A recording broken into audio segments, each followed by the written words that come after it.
I'm not defensive about it.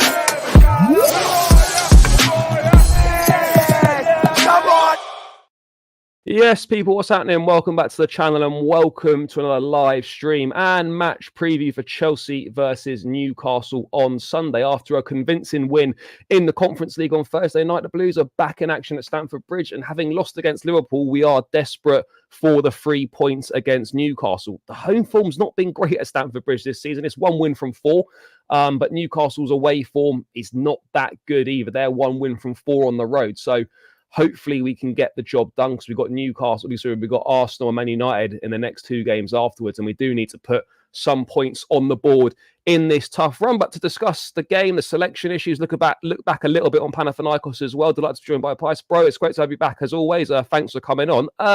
Let's start with last night briefly. Talk to me. What were your thoughts? I know people say, oh, it was only Conference League and whatnot, but that was a really convincing performance. And I was really pleased with what I saw. How did you see it? Yeah, really good to be back on, first of all. I always enjoy speaking to you, bro. But yeah, last night was a good performance. I think, what's impressing me so much recently is that, obviously we lost against Liverpool, but I think there's a real sort of clear identity in our style of play. I think every single time, no matter who plays, what team plays, it's transferable. Maresca's style is so transferable, and you can see that we're so well drilled. And I actually think last night we did well, because at the start, we kind of rode out the storm. Jorgensen made a really good save early on, and then we just kind of got control of the game. And last night had a real sort of potential to be one of those like banana skin, games in Europe. It's an away game. That they've got a ferocious atmosphere. Obviously they were playing for George Baldock, who sadly passed away. But we kind of just we showed no mercy really. We just continued to attack constantly. Scored 4 goals and really just delighted really with the intensity of the players. I think Cucurella was one of the standouts for me. Sometimes you get sort of, first team players, you would say, A-team players, they get played in Europe sometimes, like the Conference League.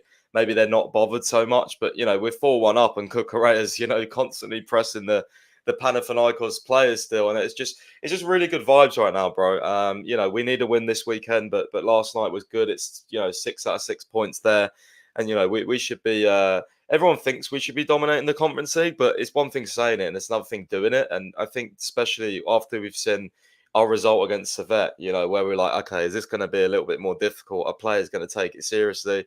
But I think you can see the mentality for Maresca, no matter what team it is really seeping through into the teams. And I think what's good as well is the B team, if you want to call it that. They're actually they need to play well in these games to even get a chance of playing in the sort of the starting 11, your likes of Neto, and Nkunku's, like these sort of players, the defenders, they need to play well. So there's like a real sort of impetus on taking these games seriously, if you know what I mean. Yeah, no, bro, I hear you on that one. I think what's really impressive as well, even though it's been such a short space of time that Maresca's been here, it doesn't matter what personnel are playing, whoever's playing, everyone does their job, and the style of play is the same, the identity is the same, the build-up's the same, and that's a sign of a really well-coached team, is that it doesn't matter what pieces of the puzzle are being used, the outcome is the same, and we're still playing the same way. Like, we're not getting a drop-off in performance on a Thursday compared to what we might see on a Sunday. So that for me is a big positive as well. And yeah, people say, oh, it's only Conference League and these games maybe don't mean much. But for a lot of these players, these games, as you touched on, are really important. This is like their opportunity to show a manager that they should be playing more. And I think, last night that a lot of players played well. I don't think anyone had a bad game, but the likes of Mudryk, who got left out against Liverpool completely, the likes of Felix, who was an unused sub, has not really played an awful lot. Those two particularly really made the most of their opportunities. But bro, we just dial in on Mudryk quickly. This could be, this might be one of his best performances he's had for Chelsea. I mean, I know there's not really a lot to pick from, but what's really impressed me is how Maresca's managed him. Under Pochettino last season, if he did well and then he suddenly found himself out of the team. Maresca seems to be managing him well. He's demanding with him. He's not afraid to sort of criticize him in the media, but Mudryk seems to really be responding well. And this for me is a really good example of actually Maresca's man management being pretty good. I mean, are you impressed with what he's been able to do with Mudryk so far? Because the last few appearances have been good. He was good against Forest, he was good against Barrow, good against Ghent. He was really good last night. Do you think Maresca's now starting to kind of like get the best out of him? I mean, it's probably too early to say, but the recent games, I'd say the last 3 games, he had that game against Ghent, which he was good, I thought. Then he played Nottingham Forest. He came on and put that really good ball in for Nkunku. I thought it was a positive cameo. And then obviously last night as well, he scored on international duty. So maybe the last 4 games for club and country, he's been really, really good. He looks, a lot more confident. But I think tactically, like last night, he was saying basically, because he ran over to Maresca after he scored and he said, look, Maresca keeps telling me to get to, the sort of front post. That's where I scored. So I think everything about Maresca right now, from like tactics on the pitch, individual, sort of players that are improving under him, it's kind of everything, that we were promised under Poch, at the start, and it just never happened. And it's like Maresca's clearly, just a better manager in this day and age. So yeah, I'm happy with Mudryk. I was very sort of surprised and a little bit disappointed that he didn't play against Liverpool, even in the match day squad. I think was a bit strange. But then, it could also be a case of like, Mudryk maybe thinks he's gonna, be involved, and then Maresca's like leaves him out, and maybe it's like Mudryk's a kind of like a mentality thing where he's like, okay, I'm gonna prove you wrong, sort of thing. I'm gonna, maybe it's just a pushing thing more than anything. But I think you have to be careful as well because Mudryk does seem extremely fragile, mentally. Mate, he seems to be one of them. Like, I know all players are confidence players, but he more than most seems to be like someone that really is a confidence player, because when he's confident, like he's doing things and he's making things happen. But when he's not confident, the guy looks like he's never played football before. Yeah, no, I agree. So we'll see. I mean, it certainly seemed to work last night, in terms of leaving him out for Liverpool and then playing in the next game, and he kind of did really well. So yeah, I think as well his decision making, for the Felix goal, it's a simple pass, but it's kind of the basics that Mudryk weren't doing before. He would kind of maybe ignore that run from Felix and maybe just shoot or something or run into a player before. But now he's actually making the right decision, so I'm quite happy with him at the moment, and it'll be interesting to see what sort of role he plays this weekend as well. Yeah, I mean, there's some interesting selections to be made, which we can obviously dive into a little bit later on. Another player who impressed, obviously, Joao Felix. I know you're a big fan of his. I'm not as convinced just because I need to see more from him. I want him to prove me wrong, but it's fair to say that his start to life at Chelsea not been great. He got the goal at Wolves, and then his impact has been fairly minimal. He's not had that many opportunities in the league. Certainly in the cup games, he's played a bit more, but he's not had an awful lot of impact. Last night was probably his best game for Chelsea, showing the quality that he does have. His problem, obviously, is that he's not going to play ahead of Cole Palmer, but all he can do is send a message to the manager and make the most of the opportunities that are given to him. Bro, do you think this was a really important game for Felix last night? I think every game is important when you're not playing a lot. I think, you have to kind of do the most. I mean, maybe, for example, Nkunku, I know he got the penalty, but, he's probably not helped his chances for this weekend, to be honest. He was kind of one No, of he the more wasn't great, quiet was he? players. So, with Jackson scoring at Anfield, you'd expect Jackson to play again this weekend. But I think with the likes of Felix, I think Maresca actually said, or Felix said, Maresca's been happy with me, but there's other players as well that are doing really well. So, it's just, again, I think with Felix, it's like the balance. If you play Felix and Palmer centrally, obviously you're going to get cooked on transition. So, with Sancho as well, you can't fit. Maresca said it before. You can't fit like 4 or 5 really attacking players in one lineup. You're going to get cooked tactically then off the ball against any team. So the balance is important, and it's just finding those games where Felix can start in the Premier League and make a difference or come off the bench. So yeah, I think he did well last night. Obviously we got a bit lucky with the goal. The second goal deflected, but you need that. You do need that. The first goal was really nice. He actually won a nice header, sort of flick on and good finish. So yeah, I'm always going to be happy. Well, I'm not always, but I'm happy with Felix. I think he's come in to do a certain job and a certain role, and I think he's doing that so far. And obviously, he's got the talent to do more. So let's see if he gets the chances to show that. I mean, bro, what do you sort of see his role as being? Because right now he's kind of like he's a cup player basically, and sometimes he comes on in the league and sometimes he doesn't. For me, if he's going to get more of a run in the team, he basically needs Palmer to get injured or something, which is not what anyone wants. I don't really see how he gets into the team unless, something does happen to Palmer, because you're not really going to play him wide because Madueke's doing well, Neto's doing well, Sancho's been doing bits, and, Mudryk is showing a little bit of form. So, mate, what do you think Felix has got to do to get more regular minutes? I suppose just keep doing what he was doing when he's been given the opportunities.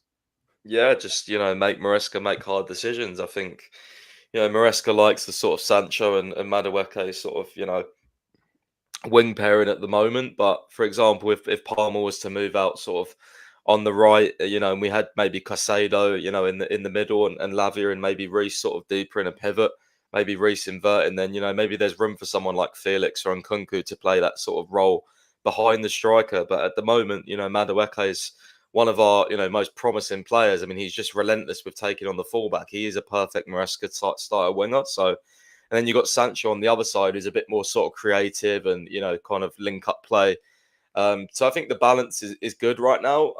So honestly, I don't see Felix getting into the starting 11 anytime soon in the Premier League. But, it's a long season, man. Like, I think, we do play sort of, well, we will be playing, 2 times a week, more often soon. So, yeah, I think Felix has just got to keep doing what he's doing. But in terms of tactically, I don't really see him, starting anytime soon. And that's the same with Nkunku, unfortunately, because, he played in this attacking 8 role in pre-season. I thought he was actually really good there. But then, clearly, Maresca's like, well, I can't do that with him and Palmer, and Enzo Fernandez as well was another one where, okay, he's a midfielder, but he's slow, So off the ball, it's all about off the ball, bro. Like you can have all these wonderful ideas going forward, but what happens when you lose that ball and you're getting counter attacked on? Are they going to put the work in? Are they, defensively sound enough? Like, are they reliable? And unfortunately, no, they're not. I don't think Enzo is, but he has to play because of his price tag. I don't think Felix is. I don't think Nkunku is. I don't think Palmer is. So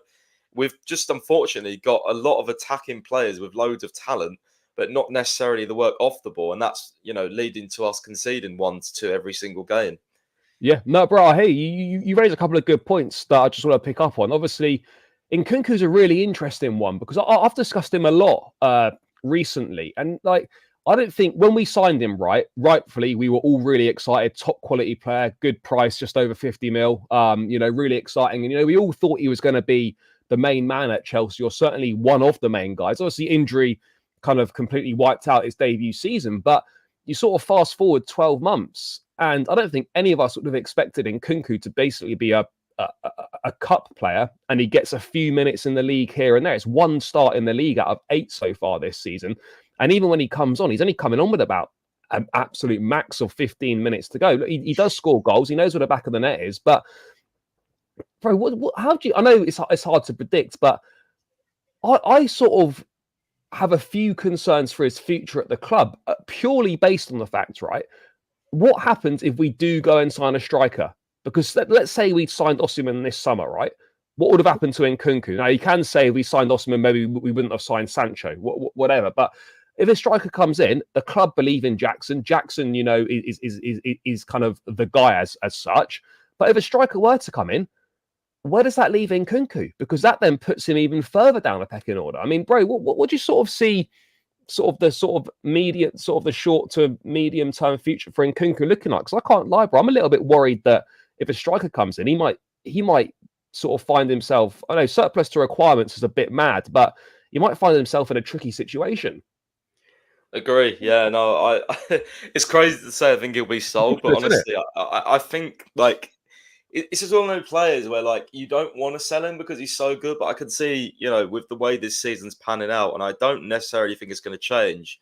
I think he might like ask to leave or something, don't want to project to in the future, but I can see a situation where he does like ask to leave, maybe a PSG or something, then he wants to start more, because I think when you've got such a player with a reputation like Nkunku, and even when he scores goals in like the Conference League and Cups, he's still not playing over Jackson. So like, where do you play him? Off the left, he sucks. It's clearly not a left-sided player, so I don't know why he came on there against Liverpool. So it's one of those ones where I think with his age as well, we're doing stuff where he's probably on quite a high wage, and he's one of those players where it's like, okay, he's not too old, but he's not too young, and maybe Chelsea look at that next summer and sort of maybe cash in. But I don't know. Like again, the season's long. It takes one injury to Jackson, and Nkunku's Yeah. like our most important player, pretty much. Up front anyway. So like things can change, but I just don't see him playing over Jackson, and I don't see him starting anywhere else. So it's like, okay, well, you're just going to be a cup player then, and I think that type of player doesn't want to be a cup player. So yeah, it's weird, isn't it? Because like I agree, he's too good to be a cup player. But then the problem that he's got is that yeah, he's a different player to Jackson, but Jackson offers so much more to the team. Now, Nkunku might, if you want a chance to fall to someone, you'd rather it fall to Nkunku than Jackson, generally speaking. But in terms of the other stuff, I know Nkunku's good in tight spaces and whatnot, but he doesn't run in behind. He doesn't run channels. He doesn't make it particularly difficult for centre backs. And a lot of Jackson's goals this season, particularly, the Liverpool one, the one at West Ham, when he's making runs in behind, I don't think Nkunku even makes those runs. So, whilst he's obviously a very good finisher and probably one of the better finishers at the club, we are in a situation where he simply doesn't bring enough to the team. And, when we signed him, it's just felt like utter madness to be having a conversation where you're saying that Nicholas Jackson is, I don't want to say he's better than Nkunku, but he kind of is, which... Do you know what I mean? Like, maybe he's not a better footballer, but he's certainly better suited to the team. yeah. No, I agree with you, to be honest, bro. Like, I think there's certain games where, like, for example, what was the game? Forest, I think Nkunku should have started because I think that was a lot of box action. Jackson was terrible, wasn't he, in that game? Yeah, and you saw Jackson did nothing. Like, I think this weekend as well could be one of those where, like, I think Newcastle will probably sit back. So maybe Nkunku plays, or should play, considering when there's, loads of sort of low balls in the box, when Sancho, I can just imagine Madueke with the cutbacks, you really want Jackson on the end of those. I mean, maybe, I'm not saying he can't do it, but I think in and around the box, if balls are dropping, I think Nkunku should, well, you back him to score them, if a ball sort of drops. He's that clinical finisher, which Jackson isn't. So it's a hard one. It is a hard one. I do would think say, they should bro, rotate I more. would honestly say, like, the only thing, well, I say the only thing, but like the main thing that Nkunku's got over Jackson is better finishing, but Jackson's finishing is improving. Other than that, I think Jackson's hold-up play is better.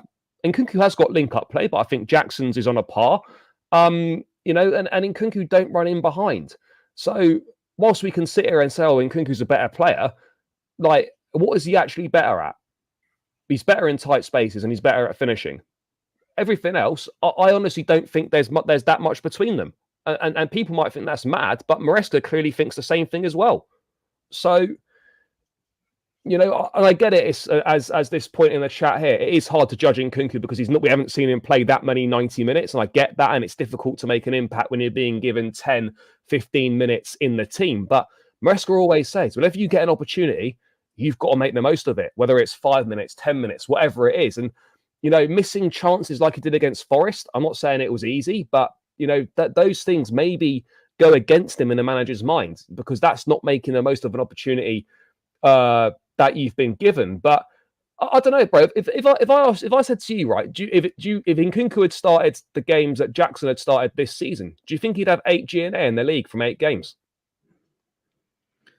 I know it's quite tricky to answer, but Yeah, do you think he would? No, I don't think so. I don't think he would. I think he'd have 4 or 5. Yeah, I think he'd have 4 or 5. I think Jackson is.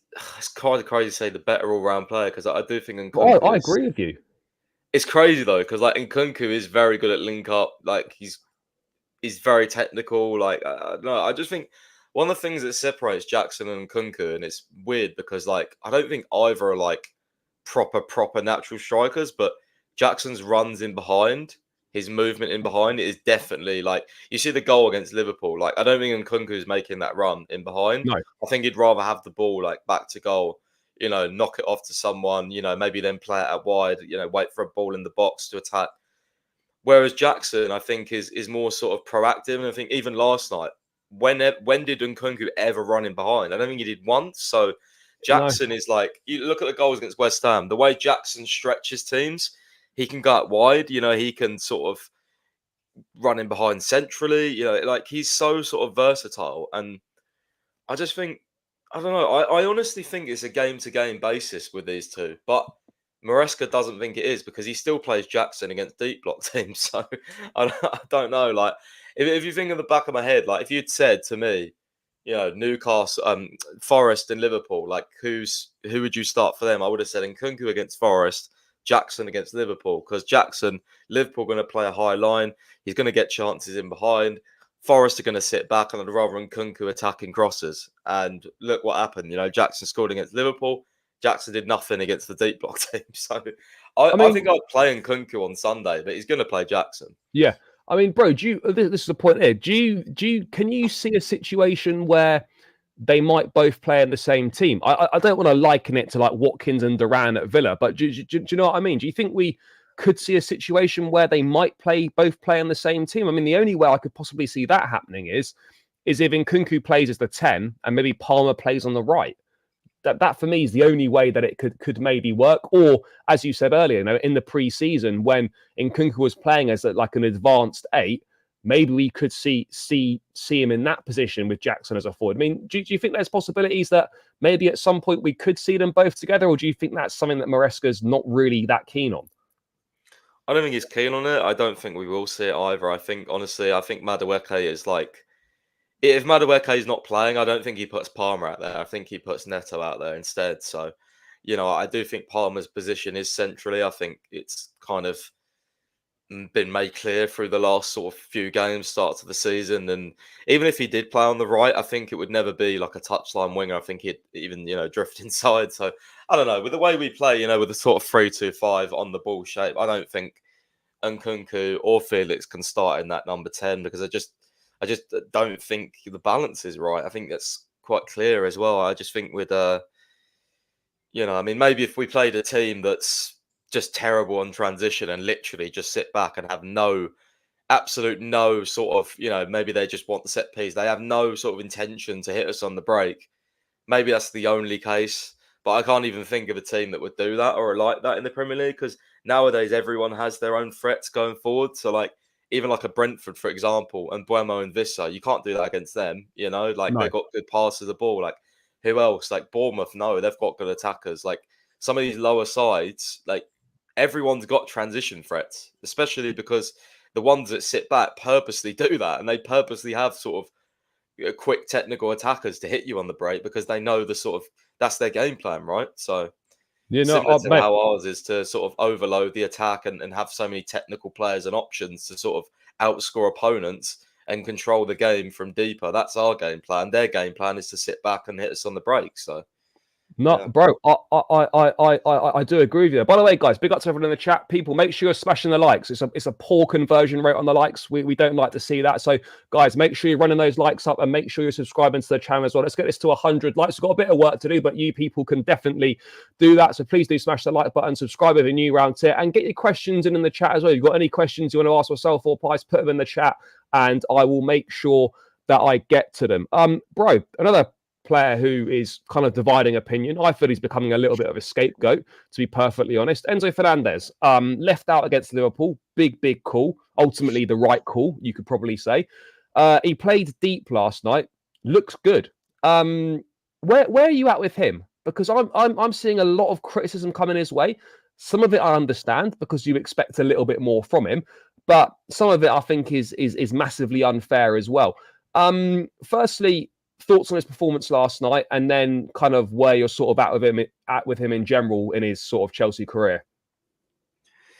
Yeah, I mean, I've been, one of the accounts that's kind of criticising him lately. I think he should, play a bit better, to be honest. I think against those deep block teams as well, I've just had the feeling, especially in the home games when I've been there, it's like, okay, what's Enzo Fernandez doing? Sometimes even forget he's on the pitch. It's like he kind of just makes up the numbers. I don't know, man. Like, I just want him to influence the game more because I think the thing is as well, I have such high expectations for him and I know what he can do in terms of his passing.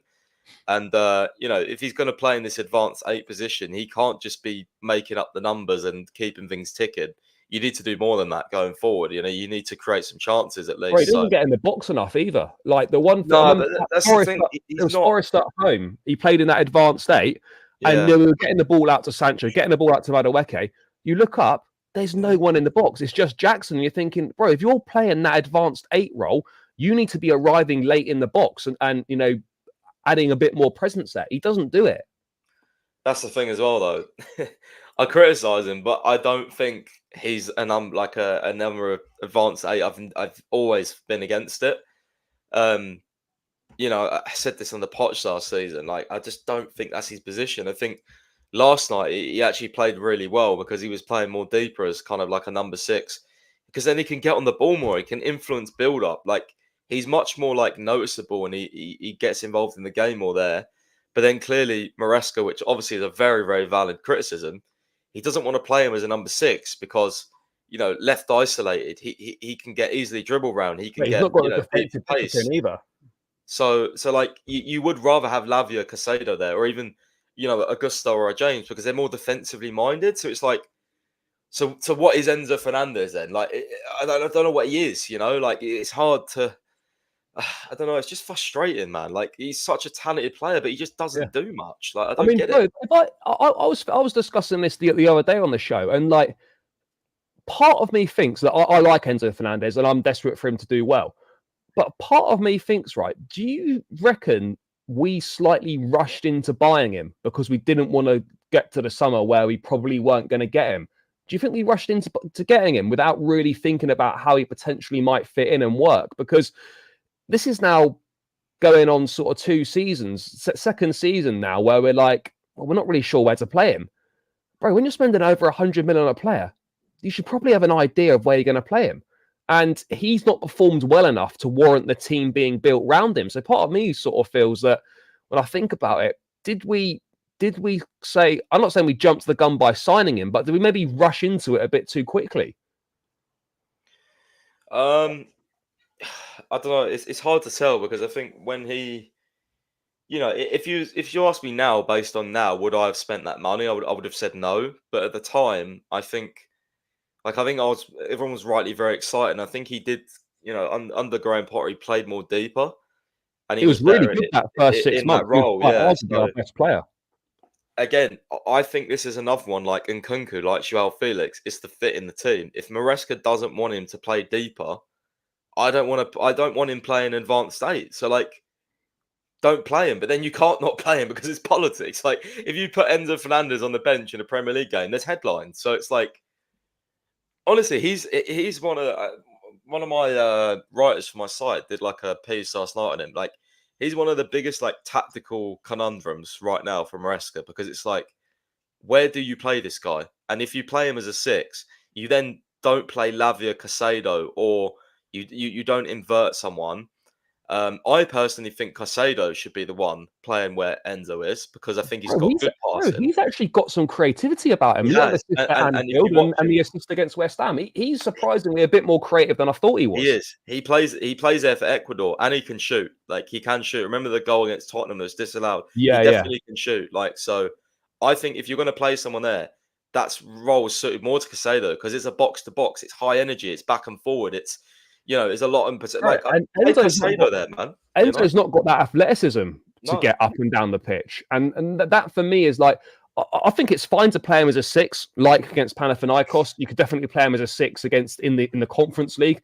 You could probably play him as a 6, at home to teams like Ipswich, Leicester, Southampton, these kind of teams. But if you're saying to me at a big ground, if we play Arsenal, if we play Man United, City, Liverpool, whatever it might be, would you want Enzo Fernandez playing as a 6?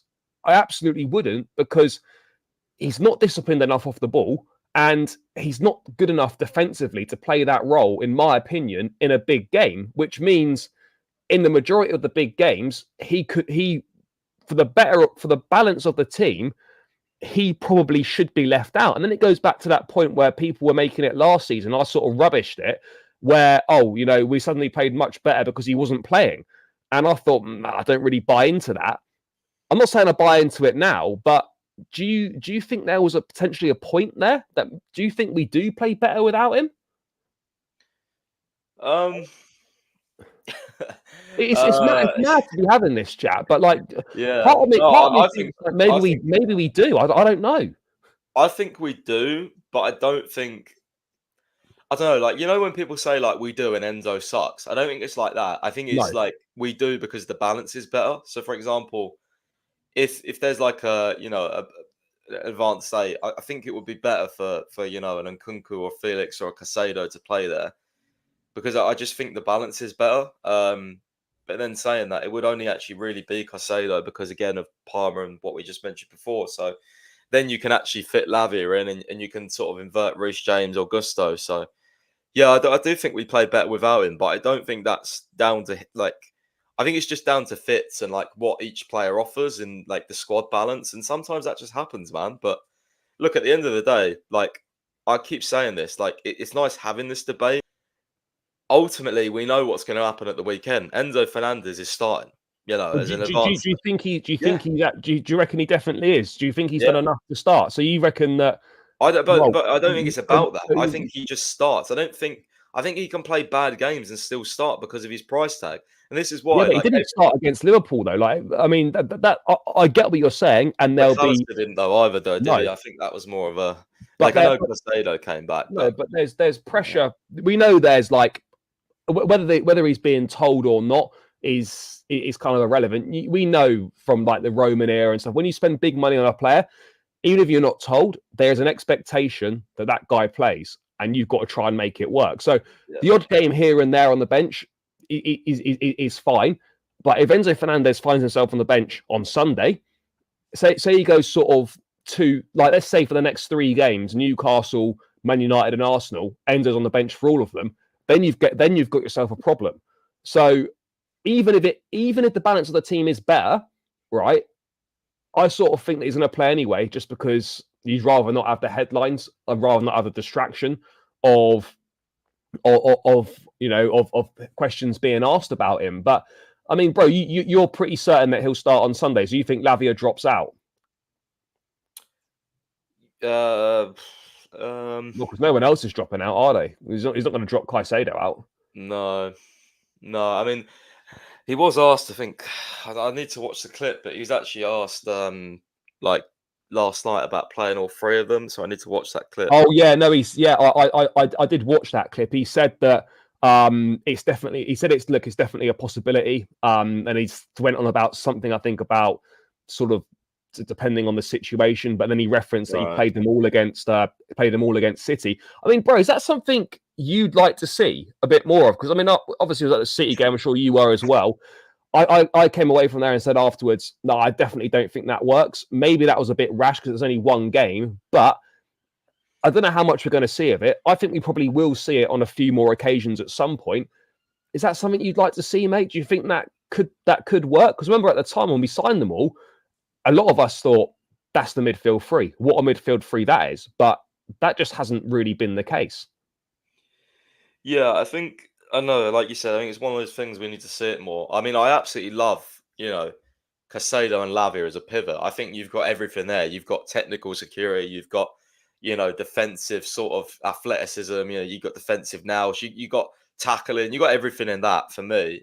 Maybe just lacking a bit height, but both players are quite physical as well, for their size, especially Casado. So I think you've got everything there. Again, it's just I would flip Enzo and Casado, to be honest. But again, it's just the balance thing because, as I just said, I really like Casado and Lavia as a pivot. So I don't know, man. I honestly think Enzo Fernandez. I don't know where he fits, honestly, in our team, and that's kind of sad to say because it's just how it's gone. I think with the way we play on the ball with a 3-2-5, don't see where he fits, honestly. No, bro, I agree with you. But then there's a point here which I do kind of agree with as well, is that our creativity is better because he's. I think I've seen stats where about his forward passes, about passes into the final third. Whether we like it or not, we haven't got a midfielder that has got his range of passing and maybe progresses the ball like he does.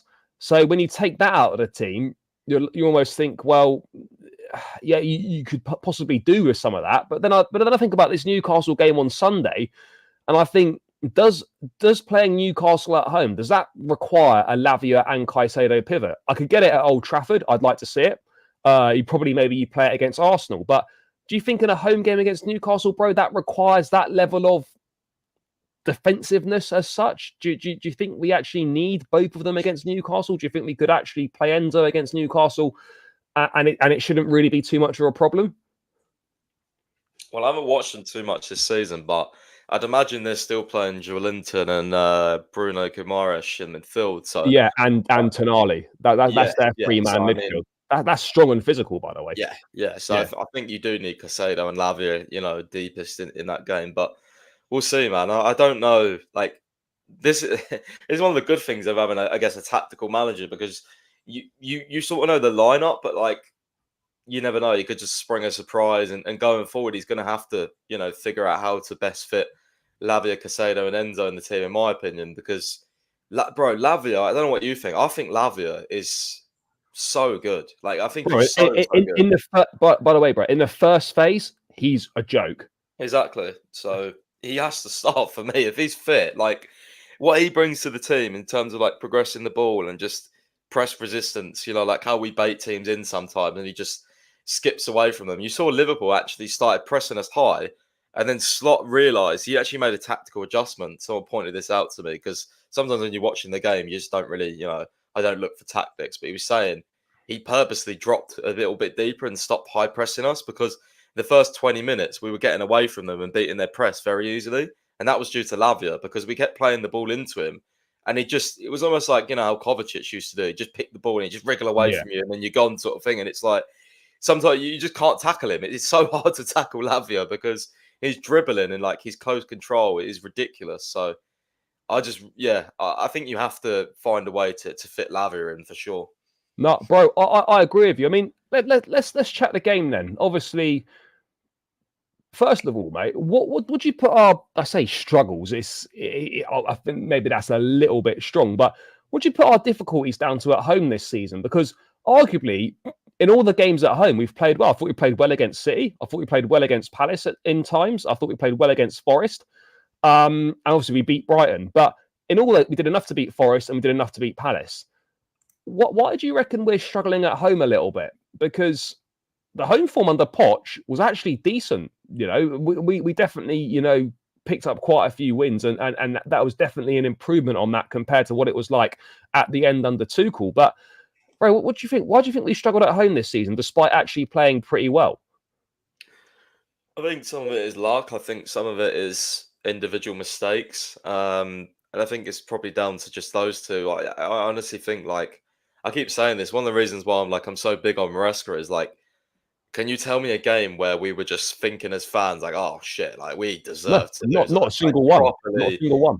Yeah, we were outplayed. We had no like we were just dominated. Like, fair play, we were shit. Like, I can't think of one. Maybe the opening day, but even in the City game, we did have some chances. So, yeah, no, I think honestly, I just think it's luck. I think it's our own doing as well. I think Sanchez is always a risk waiting to happen, or a Oh, mistake mate, waiting you're to just happen. waiting. So You're just waiting for him to make a mistake.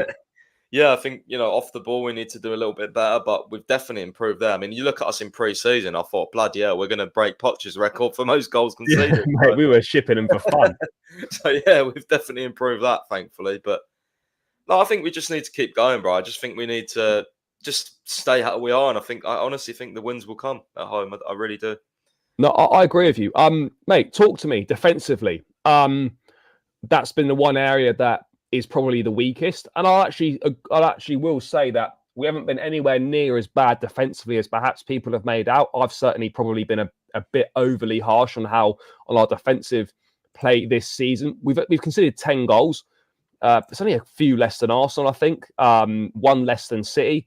But obviously most of our goals are coming from defensive mistakes. Where are you at with this back four then? I mean, obviously against Liverpool, we were missing Cucurella and Fofana. Do we make those mistakes with them playing? Well, we're never going to know. But where are you at with us as a back four and that unit of what is Cucurella, Fofana, Colwell, and then it's probably going to be James as well. But where are you at with us defensively, bro? Do you think we're making improvements there? I mean, yes and no. I think it's in a game, I think Forest, where Colwell made like two ridiculous blocks, which I think if, there could have been easy goals for Forest, and maybe you're looking on that game a little bit different. Colwell, again, Anfield, unfortunately, gives away a penalty, and I think we looked a bit shaky there. But I think it's a defense that needs to grow together. I think it's still very early days. What I would say though is that I'm not saying we would have won or got a result at Anfield, but I would have loved to see Cook around Fofana against Liverpool, because I really do think they're two of our most important players. And people like have said about Fofana, oh, he's not been that good, but you know what? Like when I watched the Liverpool game, I was like, oh, I really wish Fofana was playing Bro, today. So people have been saying to me that, like, getting on to me, oh, Tosin should be playing instead of Fofana more regularly. Tosin's better than Fofana. It's like, are you mad? nah, Are I you don't mad? know. Like, Not for me. no, absolutely no chance at all. But I mean, yeah, we are improving. Defensive mistakes are still being made. But I mean, bro, how good do you think this Colwell and Fofana partnership could be? I know we're at the early stages of it still, but does it excite you? Do you think that it's got that partnership's got good potential? 100%. Yeah, it does excite me. I think even Cole and Madueke did I don't know if you saw it, was on YouTube. They did like a Oh video yeah, together. yeah. And Madueke actually, like, really good sort of ball knowledge from him. He kind of said how they complement each other perfectly. Fafana's like the ball carrier. Cole was like the sweeper. Sort of they've got like the characteristics mixed well.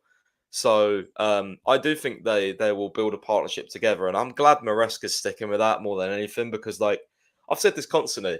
If you just put a survey out to Chelsea fans on paper, which centre backs would you want to start as a pairing? Bro, I'm telling you, 95% would pick Cole and Fofana. Bro, So I was asked that a lot in the summer, and I said yeah, exactly the same. Colwell and exactly. Fofana is the ones you'd go with. So yeah, in that sense, I think what I hated about, I mean, I hated many things about Poch, but last season, one of the main things I hated was that he constantly switched to centre back pairing. 1 minute it was Disasi and Badiashile. Yeah, Next minute it was Badiashile and Silva. Next minute it was Silva and fuck knows who else and stuff like that. So it's yeah. like just keep one partnership and then they'll grow Yeah, I together. mean, yeah, You'll see I it, bro. agree. I mean, some of it was injury related, but yeah, I get the point. It very much felt like every week was a different defensive pairing. You're just building no continuity and no consistency there, and that's one of the areas where you need it the most. You've got to have that sort of defensive pairing. That back four, you really need it locked in and to be playing most weeks. That makes such a big difference for sure. Bro, another decision we've now got on our hands. James and Gusto. Gusto's been brilliant for us. I saw him taking some unnecessary criticism, which I couldn't get my head around after the Liverpool game. Reece is back now. Before we have the sort of the Reece or Gusto chat, what did you make of Reece's performance against Liverpool? I don't think I really spoke to you about it, but what did you make of his return? It was a bit of a surprise, maybe to some, that he started. Happy with what you saw? I think he was all right. I don't think it was typical Reece James, but first game back in a while as expected. I mean, I think I still don't know what the hell he and the defense were trying to do on the second goal. But it Yeah, is what well, it is. bro, to be honest, I was Yeah. down the other end. I couldn't really see it. I thought, oh yeah, it was a shambles there. It was a shambles. Sanchez could have easily stopped that, in my opinion. If he was just Oh, I agree quick, with if he that. was just quick off his line, mate, it would have been dealt with. I agree with that. I do think one of Reece's weaknesses though is like awareness at the back post. So I think Agreed. I've said Yeah, that a lot. So everyone knows he's a great player, but I'd like him to improve on that, because there's been multiple times, where he's been caught out at the back post, or he doesn't realise someone's, behind him or to the side of him. So, yeah, look, I'm gassed to have him back though, bro. I think, at the end of the day, people want him, flying forward and stuff like this. But I think realistically, for now, I think that sort of, position, whether he plays in the pivot or right centre back's gonna suit him, I think, a little bit more. So, at least for I now, mean, yeah, I hear you on that. I mean, look, whether he starts on Sunday or not, I don't know. But that's the thing. I think he will start, and yeah, and that is actually an interesting debate, because obviously Fofana's coming back. So where will Reece play? It's going to be interesting. well, I mean, bro, we know that Maresca inverts from the left, inverts from the right, sometimes doesn't invert at all. I didn't think Reece looked particularly comfortable with inverting in pre-season, but then again, I don't think we can really take much from the pre-season, because we looked absolutely shambolic and we're actually playing some decent stuff now. But I mean, do you think Reece is someone that can perform that inverted role well? I mean, I'd almost prefer him not to do it, just based on the fact that I think it's better when Cucurella inverts. Reece can then form that three and play as a right centre, as like a right-sided centre back in the three, which probably suits him better. But do you think he can, get on top of that inverted role? I mean, I don't know if he'll ever be as good as Cucurella at it, but do you think Reece can master that role, inverting into midfield? Yeah, no, I do think he can. I mean, he played in midfield for Wigan, and like you said, I think pre-season, I don't really take too much from that. Everyone at the No. end of the day was learning, tactically the system. I think so. Tactically wise, I think everyone's now sort of more understanding of what they need to do on and off the ball. So, look, I mean, the structure wasn't great in pre-season, so I don't think we can take too much from that. But yeah, I mean, I am interested to see where he plays this weekend because I think he will start in my opinion. I mean, he's had a rest for whatever, so Well, a he's going week, to yeah. start. So yeah, where's he going to play? Is he going to play in the pivot? Is he going to maybe push more forward? And because like you've seen actually, I don't know if you noticed, but like there's been like Vega and Cucurella, they've been kind of playing as like almost like wide tens as well. Mate, Cucurella, It's really weird. What was that game that Cucurella, I think it was at home to Brighton. Cucurella was basically playing as a left 10. Yeah, and imagine Reece, imagine Reece in those positions. That would be really good because he's going to be sort of closest to the box, going to be able to cross more. So whether or not Maresca can work something out there and still have that, I don't know, man. It's just we've got so many players and so many There's so possibilities. many I don't options. know, honestly. I mean, bro, do you think Don't it's a know. bit hard? I mean, do you think it's a bit harsh on Gusto? Do you think now it very much is, now that Reece is back, it's like a very clear 1 and 2? Because it probably still is a 1 and 2, but I think the gap between the two is probably closed quite a lot. Where do you think this leaves Gusto? I mean, I think he'll still play plenty of football for Chelsea, but do you think it is a case now that Reece is back and Reece is going to be that main guy at right back? He's captain. He probably will be the first choice now, and Gusto's maybe going to have to make do with more cup minutes and more, substitute appearances in the league. I mean, how do you see that dynamic between the two of them now that Reece is back? I think it's always going to be a clear 1 and 2. But saying that, I think Maresca is.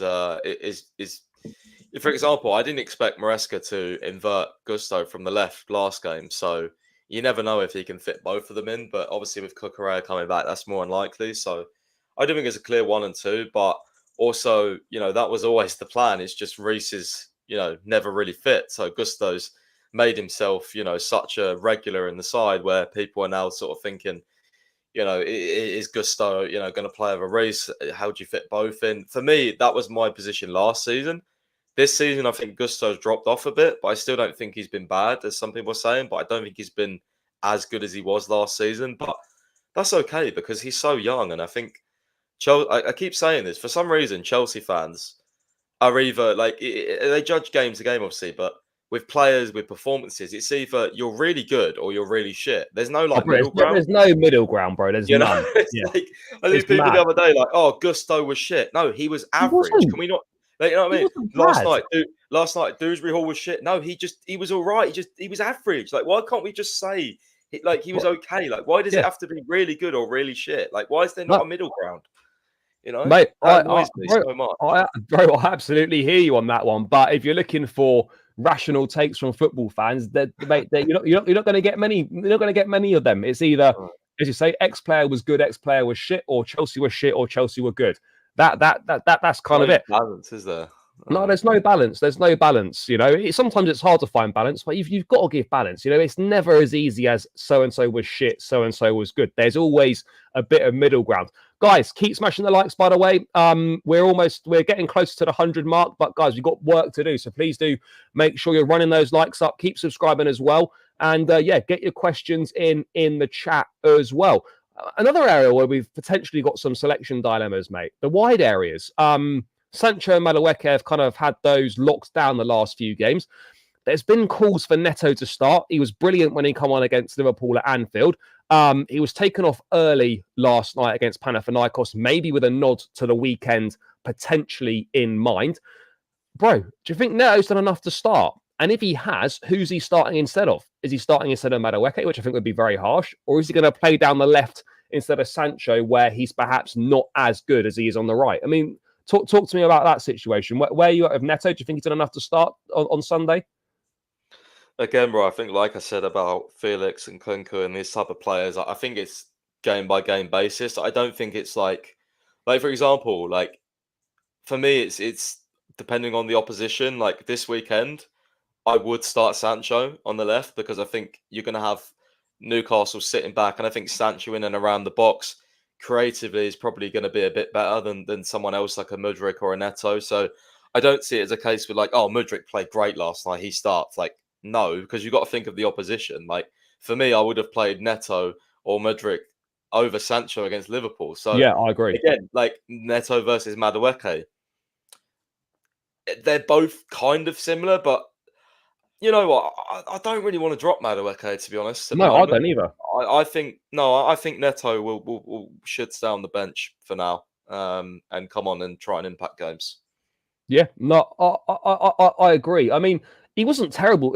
I thought he was decent last night. Good cross for Mudryk's header.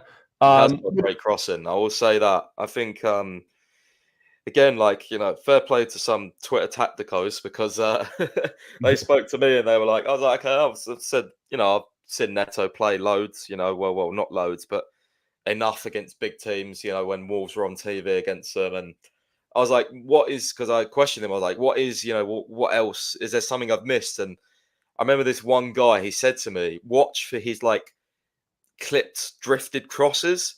Yeah, And oh my God, bro, he did one against Forest where Felix missed a header. That yeah, was a great chance. Last night, that cross for Mudryk, bro. it's brilliant. They're Little, like these like little sort of drifted kind of. They're not like they're such good crosses. He puts the perfect weight on them. So if we do end up getting maybe a really good striker in the air, then that could be a cheat code because they're almost like I don't know. He just finds the perfect sort of pace on them as well. They're kind of like perfectly hung up for an attacker to attack them. If you know what I mean, they're not too fast and they're not too slow. So yeah, just for anyone in the chat, if you haven't noticed it yet, when Neto next plays, just watch these little drifty crosses he does because they're really good, honestly. yeah, no, bro, he definitely is. I mean, he's probably one of the better crossers of the ball that we've actually got. I mean, I don't know what Madueke's crossing's not awful. I mean, Sancho, it's okay, but Neto, I think, probably is one of the better crossers that we've got. And look, he's a good option to have from the bench, and I think at some point he will work his way into the team. But again, I agree with you. I don't think it's necessarily a case of sort of first and second choices. I think it probably does go game to game, which is kind of I get it why Sancho started against Liverpool. I don't know, hindsight's great, but you look back and you think that was never really a game for Sancho. Just like Liverpool away was never a game for Felix. It was never a game for someone like Dewsbury Hall, which makes Mudryk not being included in the squad a bit of a strange one. But there's no point really looking back on that now. It's done. It's happened. But yeah, I mean, do you know what's great, bro? We've got options. Remember last season, you knew what the team was going to be and you knew what the subs were going to be. Now we've got so many options. I mean, how important do you think that is for us going forward this season, particularly when the Christmas period comes as well? Games coming every few days. We've got two teams pretty much that are more than good enough to pick up points in the Premier League. I mean, that's going to really help us this season. 100%, bro. I think, in the summer, everyone was like, where's these players going to fit? Where they're going to get changed in the dressing room? But nowadays, I think, even rival fans, pundits are like, whoa, actually, look at Chelsea, they got all these attackers on the bench waiting to come on. That's going to be the difference for them going on into the season. Few pundits, Neville's now put us in the top 4. So it's like, it's funny. Yeah, they're starting to change their tune now. Yeah, it's funny to see how, depth kind of actually works. I mean, fair play to the the directors and stuff because I do think even if you say well Felix not going to play a big role, yeah, but if you look, but I guarantee you, right, when we look back on this season eventually, I think we'll say every one of those attackers has played a good role in one way or another, and I think that's how you build a squad. That's how you build success. You don't rely on 2-3 attackers. You need 4, 5, 6 attackers during a season. You can't just do what we did last season, rely on Palmer and Jackson. That's not sustainable, bro. Like you need options. You need versatility. That's another thing what I like with a lot of our players is they're so versatile. And Maresca mentioned that last night. He said with like Vega was playing centre back sometimes, and he was like, "Yeah, well, I told Vega he's played left back, midfield, attacking midfield. pivot. Like, so it's like he really likes the versatility of players. So, like, yeah, I think the depth we've got is it's exciting. I mean, you would be scared as well if you saw Neto, Sancho, whoever it is, Felix and Nkunku coming off the bench. When you're drawing a game, and hopefully that pays off for us as the season goes forward. Hopefully we can turn some of those draws into wins. But you know what it also does is, like, and we didn't have it last season, it keeps players on their toes, because if someone doesn't play well, you're out. Someone else is ready to come in and do your job. There are times last season where Jackson probably shouldn't have been playing because he went through a bit of a difficult spell. We should have really taken him out. We couldn't, because we had no one else. We had no one else to play. Breuer was injured and Nkunku was injured. There was no one else to go there. Now it promotes that competition and it keeps players on their toes. They know, if someone knows that if they have a bad game, then they could be out, and someone else is raring to go to take their place. And you're spot on that. It's a squad game. You look back at teams that have won stuff. It's never down to 11 players. It's down to 15, 20 players. And even you've got some players that might play 15 or 20 games in a season. Those 15 or 20 games are really important, and they make a big difference. So the fact that we've now got players that can all contribute to the calls, we've got players that are stepping up, we've got players that are now delivering. The supporting cast is stepping up. Yes, Palmer's still the main guy, but the supporting cast is stepping up. We're not as reliant on him as we were last season. Hopefully, we're kind of moving away from that reliance a little bit. That there's a nice balance to the team, and players are contributing. And so far, it does look like that missing out on a striker perhaps wasn't the worst thing in the world, wasn't a complete disaster. But just quickly on Palmer, bro, I think Maresca was asked about this as well. He's got to find different solutions. Often, he's getting 2 or 3 guys man marking him most games. How do you think we use Palmer going forward? Because this is going to be a tactic that's going to be employed by a number of teams. He was virtually anonymous against Liverpool. Fair play that they did a very good job on him.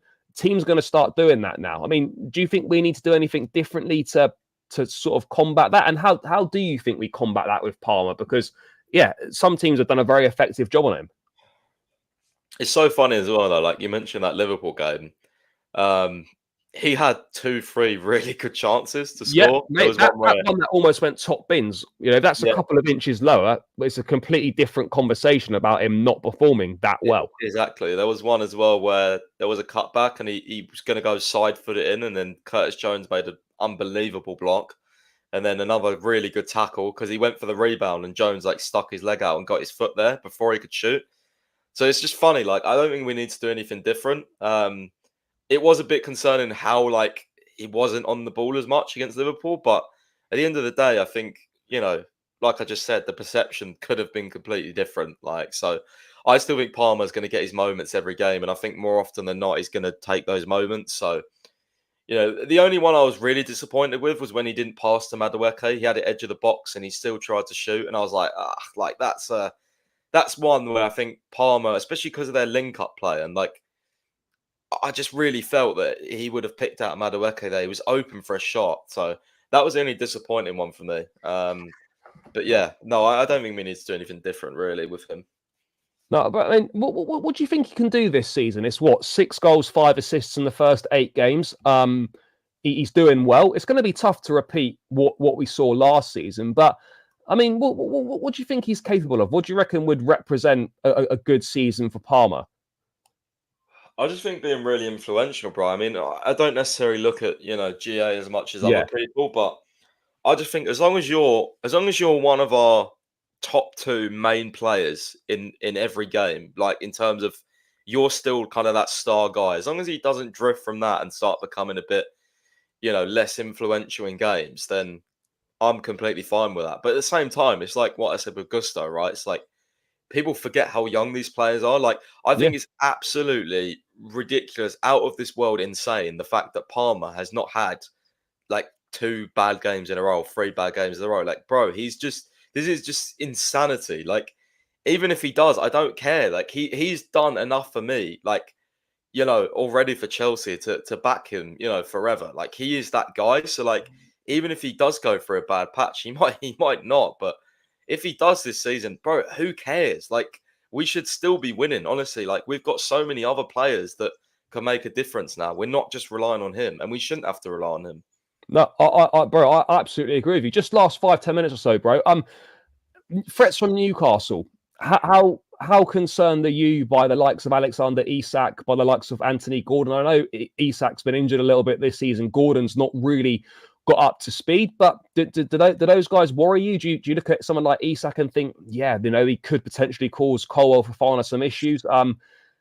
I mean, I would love him at Chelsea, Isak. I know we sort of, whether we inquired or not with the PSR stuff, I don't know. But yeah, I mean, what are your thoughts on the potential threat of the likes of Isak and Gordon? Something we need to be aware of? Yeah, 100%. I mean, Isak for sure. I know he hasn't scored much this season. I think only the one league goal, but he is definitely a threat. I mean, that's what I said. We need to be on it defensively this game. And, it's going to be a good battle between Isak and Colwell. I think really good physical battle, good pace battle as well. So, Gordon is... Colwell, not Gordon. But Gordon on the left is going to be a tricky one. Maybe Reece James plays, sort of you'd expect him to be on the right side somewhere. So I think we can nullify their threats, to be honest. But at the end of the day, like, they are a good team. I think Newcastle is one of the ones where if you don't turn up, I don't think you beat Newcastle. I think if you turn up, and you're sort of on it from minute one, I do think we'll get the win. But if we're sort of average or below average, I can see us drawing or losing. But if we play like we have, we need to transfer some of our play from the away games, and the biggest thing for me is scoring early in this game, because I think Newcastle are low on confidence. They've not really won many games this season. So if we score first sort of 30 minutes, I think at home we should be able to get the win. But don't leave it 50, 60 minutes before scoring, because it's going to be really difficult otherwise against them. No, I agree with you. I think early goal is really key here. The longer it goes on and we haven't scored, then the more frustrated we're going to get, the more kind of restless we might get. But do you know what? Even if we don't have a particularly good first half, I mean, I think I was seeing something. We've only conceded 3 goals in the second half this season. I think is right. We've been really good in the second half of games, which is a big change from last season, where we come out and we're still half asleep, shipping goals left, right, and centre in second half. So we're definitely improving as a second half side, which is a good thing. But yeah, early goals going to be crucial. I think I'm not saying Newcastle are going to come and sit deep, but they're going to be happy to keep the ball. They're going to be happy to have a lot of possession. They're going to be happy to, keep things tight and look to maybe take advantage from a set piece, look to hit us on a counter attack potentially. I mean, bro, how much does the midfield battle, I don't want to say concern you, but there's big physicality in there. Joelinton, Bruno Guimaraes, Tonali. We've got obviously great midfield players, but you wouldn't say that they're the most physically imposing. How do you sort of see that matchup going? Kind of like your Caicedos, your Lavias, whoever it might be, up against the Brunos, the Joelintons, like big guys. Yeah, I mean, obviously Tonali was banned, wasn't he? I don't know. I'm not sure sort of the level of him nowadays, but obviously he was a big signing for them at the time. But Joelinton and Bruno, obviously very, very good players. Yeah, I mean, look, we'll see. I think the key for me and what Maresca will want is a lot of control in the game to avoid sort of those, duels taking place more often than not, because I think they will win fouls against us. And then you got the set pieces, with sort of Dan Burn and stuff like that. They'll look to put crosses in the box. So for me, just get as much control as you can in the game, dominate possession, and you'll sort of make those duels less relevant and less frequent, I would say. Yeah, no, I hear you on that.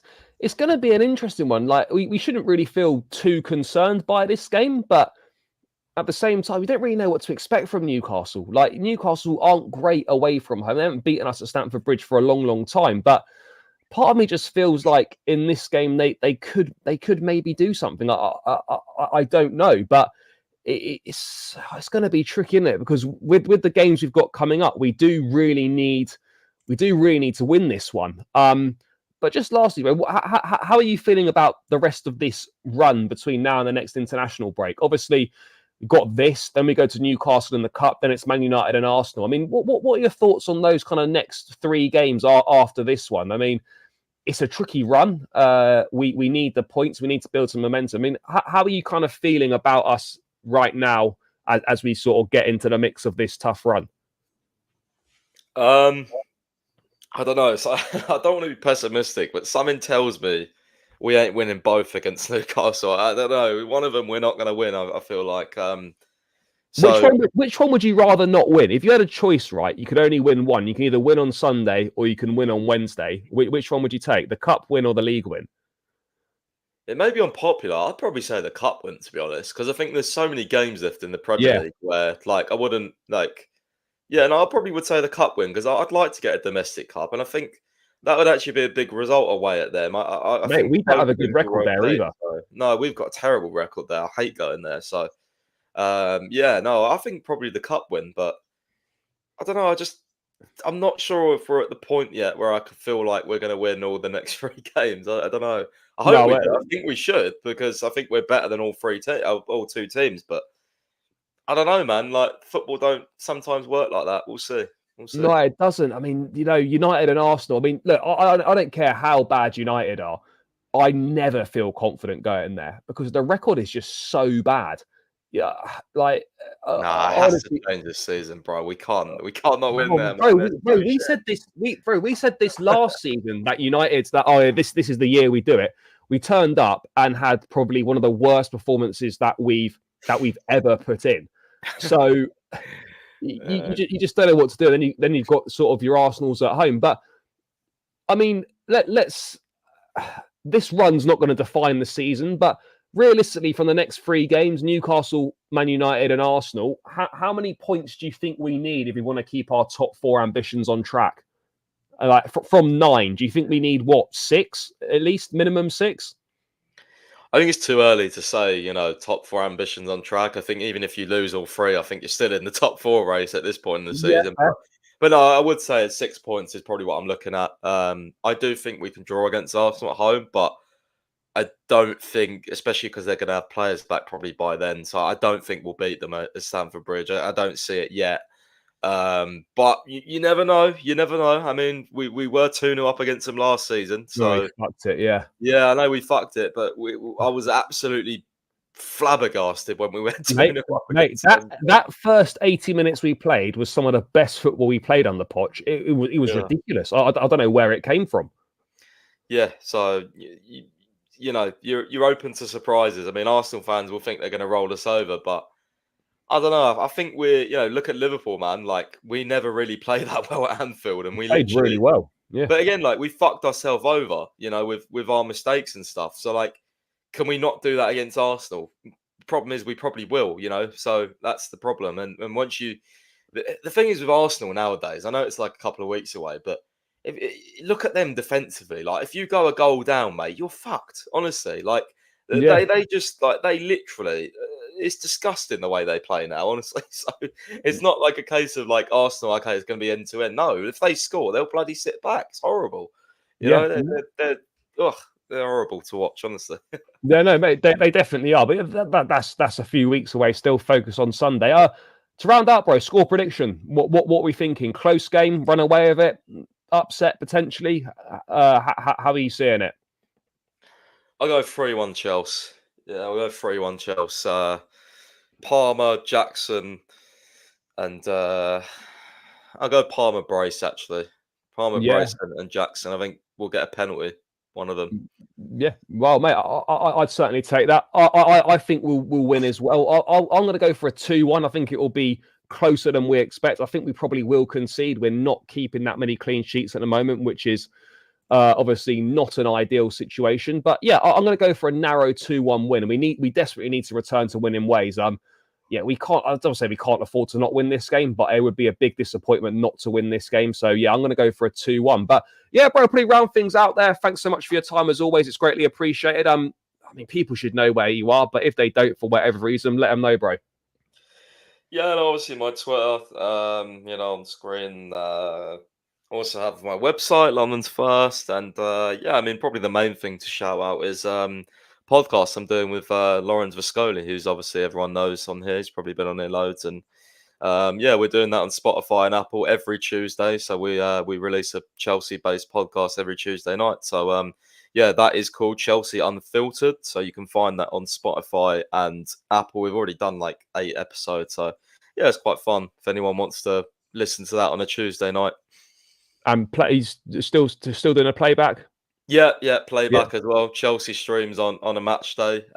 So yeah, that's good Chelsea Central over there as well. Yeah, guys, make sure you're checking out all that stuff. Big up to the chat as always. People on the way out, make sure you're smashing the likes. Let's get these likes up on your way out. And please subscribe to the channel as well. I'll be back tomorrow. We've got an opposition preview with a Newcastle fan dropping on the channel. So make sure you stay locked in for that one. And then we'll be back on Sunday with the match vlog and live match reaction after the game. So make sure you stay tuned in for that as well. So guys, enjoy the rest of your Friday night. Big up to everyone as always. Smash the like, subscribe, all of that good stuff. And I'll catch you again soon.